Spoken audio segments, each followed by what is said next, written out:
कामाख्यानगर उपखंड सांबादिक संघ और समाज पाठक विचार मंच पक्षर वृक्षारोपण कार्यक्रम अनुष्ठित हो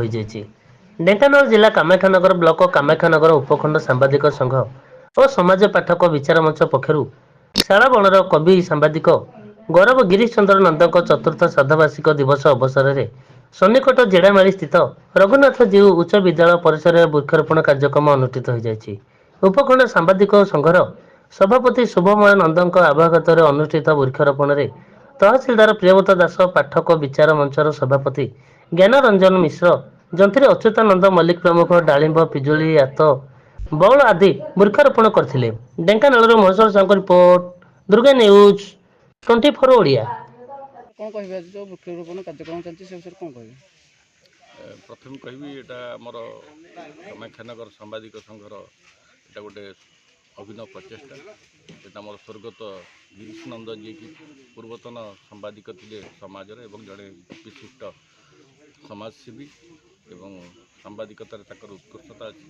अच्छी मन पकड़ तार स्मृतिचारण करने आज गोटे अभिनव प्रयास सांबादिक बंधु मैंने आज वृक्षारोपण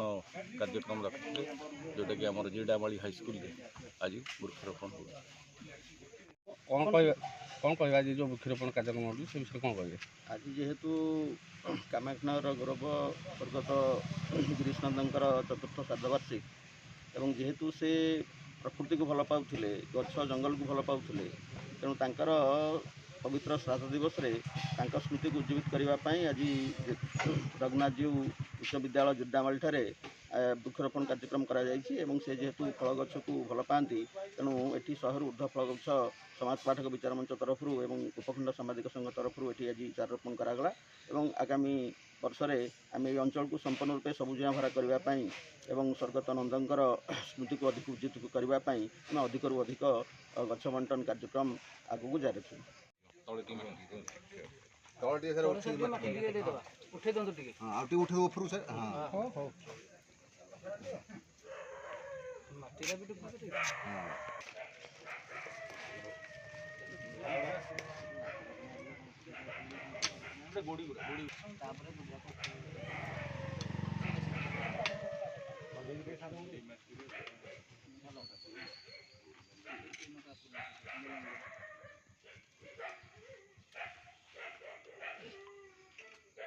कलेक्टर आसला गाड़ी में पड़ी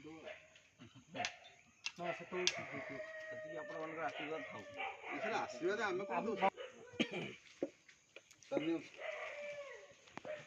सर एडिए पटे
भल फल जमी आस खाଇବା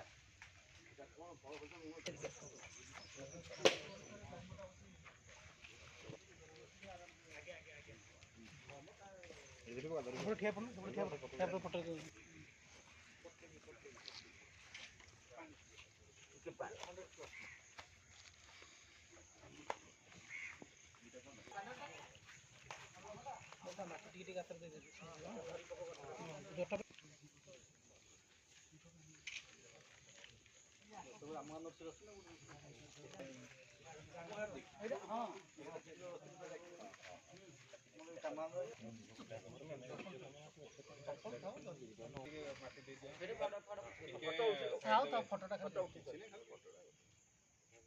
ହେଲା।